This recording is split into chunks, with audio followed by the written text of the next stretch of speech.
Imagine being turned into a weapon before you even understand who you are. No parents, no childhood, just war, training, and emotional suppression. That is the real story of Final Fantasy VIII. Beneath the war, the sorceresses, and the time compression, it's really about emotionally abandoned children trying to understand who they truly are after their childhoods were stolen from them. Squall Leonhart isolates himself. Selphie hides grief behind forced positivity. Irvine is haunted by what everyone else forgot. And the cruelest part? None of them truly realize how broken they truly are. Before Final Fantasy VIII becomes a story about sorceresses, time compression, or saving the world, it is the story of abandoned children. Almost every major member of the party shares the same origin.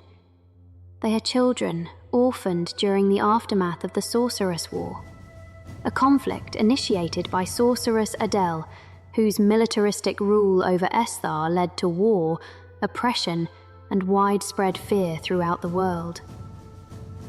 Many of those children were eventually raised together at Edea's orphanage by Sid and Edea Kramer.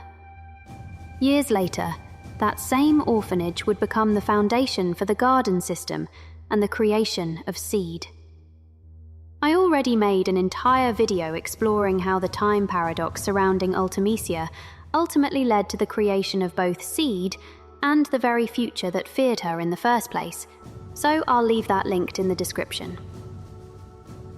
But for now, what matters is the result of that system. Children who once needed protection were slowly transformed into soldiers. By the time the game begins, most of them barely question it anymore. Squall carries a gunblade before he fully understands his own emotions. Quistis becomes an instructor while still emotionally immature herself. Zell treats combat training like a normal part of growing up. Selphie jokes around in the middle of military operations. The world of Final Fantasy VIII is filled with teenagers discussing war, the same way ordinary people discuss school exams. The game constantly places its characters in adult situations, while quietly reminding the player how young they actually are. They go on missions, they infiltrate cities, they participate in assassination attempts, they prepare for war. And almost nobody stops to ask what this kind of life does to a person emotionally. Seed was created to fight a sorceress from a distant future, but in the process, it created an entire generation of children who learned discipline before they ever learned emotional stability. That damage follows every major character in the game. Squall Leonhart is often remembered as cold, distant, and emotionally detached. But FF8 quietly shows something very different. He is someone terrified of loss. Long before becoming a Seed cadet, Squall experienced abandonment repeatedly throughout his childhood. He lost his mother at an early age. He grew deeply attached to Alone after both of them were taken to Edea's orphanage. Then one day, she was simply gone. That moment shaped almost everything about him. As a child, Squall became emotionally dependent on Alone's presence. She represented safety, affection, and stability. When she disappeared, Squall internalized a brutal lesson. People leave.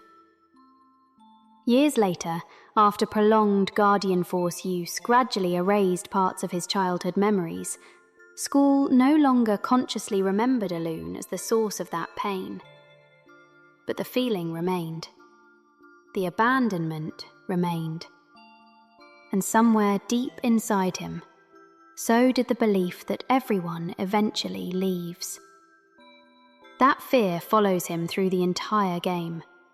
He struggles to communicate honestly. He isolates himself instinctively. Even when surrounded by people, He constantly retreats inward through internal monologues and emotional distancing.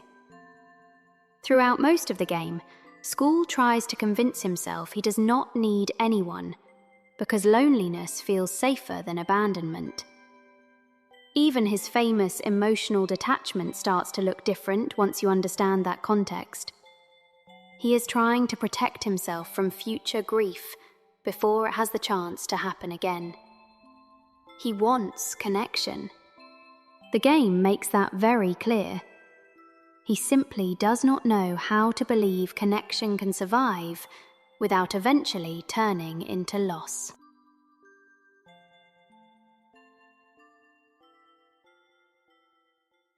Quistis Trepp spends most of Final Fantasy VIII trying to behave like an adult long before she is emotionally ready to be one. At only 17 years old, Quistis already holds the role of instructor at Balaam Garden. On paper, that sounds impressive, but I'll show how unnatural that really is. Quistis was praised for discipline, intelligence, and performance from a very young age. The system rewarded her for appearing mature. So, for her, maturity stopped becoming something emotional and became something performative. She learned how to teach, how to lead, how to maintain composure. But she never truly learned how to understand herself emotionally outside of those expectations. That is why so many of her interactions with Squall feel awkward, conflicted, or unstable beneath the surface. More than anything, Quistis wants to feel emotionally understood. But she approaches it through the only way she knows: authority, responsibility, and emotional restraint. Even her famous scene at the training center reveals this contradiction. She brings Squall there hoping to open herself emotionally, but the moment vulnerability appears, she struggles to articulate what she actually feels. Because Quistis is emotionally trapped between adolescence and adulthood. She was pushed into a position that demanded emotional maturity before she had the chance to develop it naturally. When Quistis loses her instructor position, her identity immediately starts collapsing around her. The illusion finally breaks. But because the role had become the foundation of her self-worth, without it, she no longer knows how she is supposed to define herself. She is a child soldier trying to perform emotional adulthood in a world that rewards repression far more than honesty.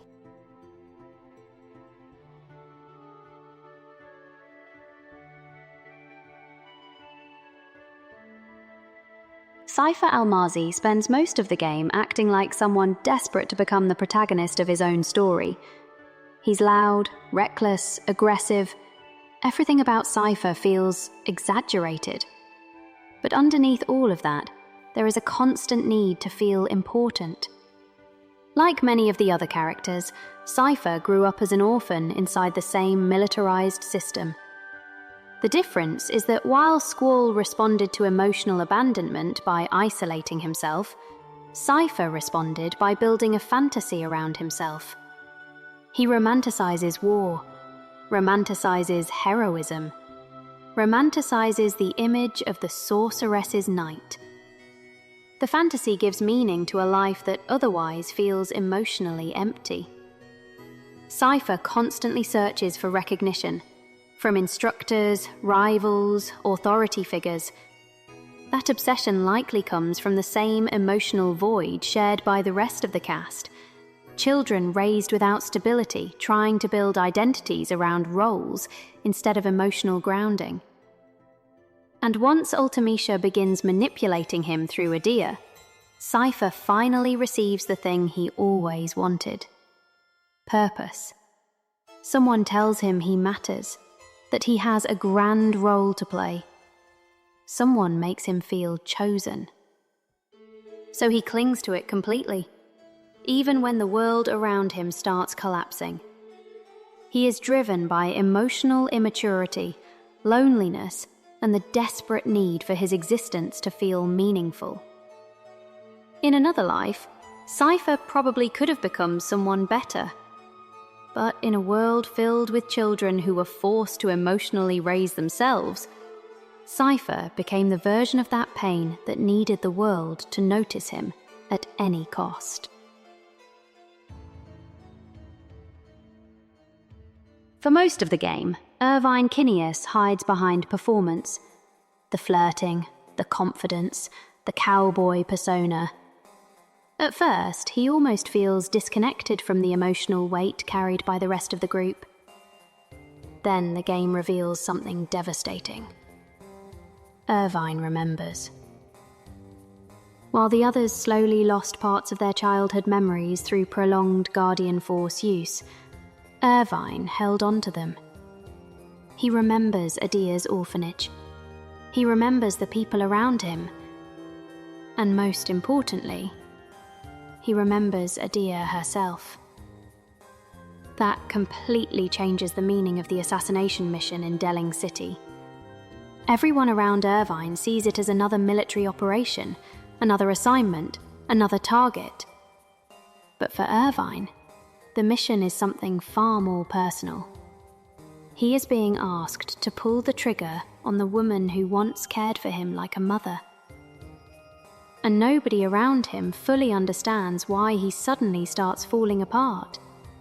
The panic, the hesitation, the loss of composure. None of it comes from cowardice. It comes from memory. And in a game obsessed with forgetting, Irvine becomes one of the only characters still carrying the emotional weight of the past in its entirety. While the others moved forward without fully understanding what they lost, Irvine remained haunted by it.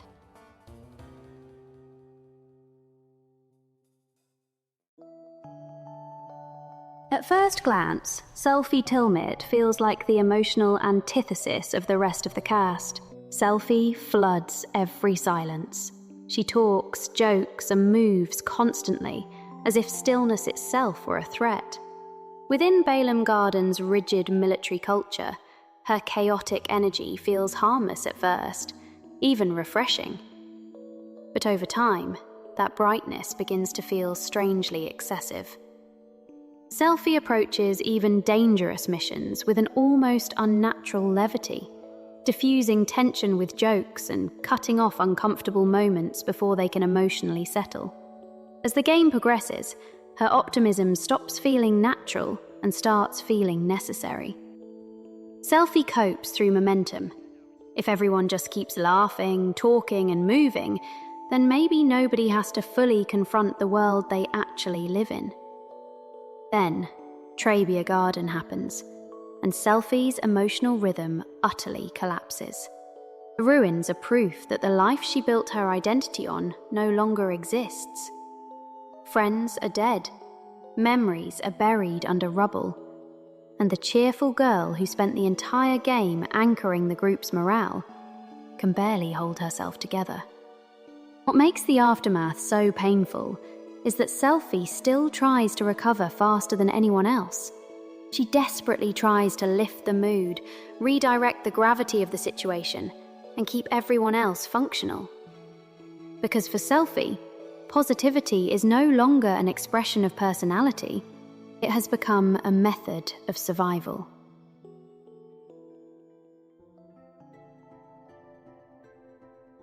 Zell grew up inside the same system as everyone else. He was orphaned, raised at Edea's orphanage, sent into Garden, trained for combat from an early age. On paper, Zell should have ended up emotionally damaged in the exact same way as the rest of the group. But the game quietly shows one major difference. Zell was adopted into a real family. Ma Dincht raised him like a son. That distinction matters more than the game says out loud.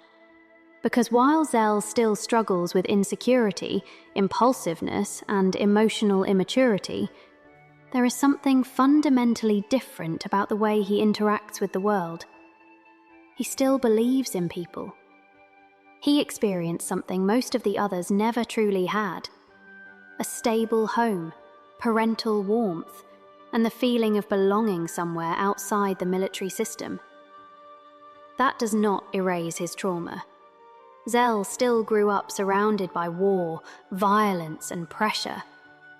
But FF8 quietly suggests that emotional damage does not always lead to emotional isolation. Love changed the outcome. At the center of almost every emotional scar is Edea Kramer, the woman who gave abandoned children their closest experience to a real home. Before the Gardens, or Seed, Edea's orphanage was one of the only places in Final Fantasy VIII that actually felt emotionally human. It was small, quiet, imperfect. But for children like Squall, Seifer, Zell, Selphie, Quistis, and Irvine, it was the closest thing they ever had to a real home. And that is what makes the future so tragic. Because the same woman who tried to protect abandoned children from a broken world would eventually become the symbolic center of the system that helped militarize them. Seed was created to destroy a sorceress from the future. But in the process, the children Edea once cared for were turned into soldiers preparing to kill the woman who raised them. And most of them do not even remember it. That is the cruel irony of FF8. The emotional bond that once gave these children comfort was slowly erased by the very system created in response to fear. By the time the game begins, the orphanage survives mostly as fragments, half-remembered feelings, a lingering sense of loss nobody fully understands anymore. And maybe that is why the revelation at the orphanage feels so emotionally unsettling. By the end, these characters save the world. But saving the world never gave them back the childhood they lost. And maybe that is the real tragedy at the center of Final Fantasy VIII. Because for a brief moment, they reconnect with the children they once were, only to realize how much of themselves had already disappeared.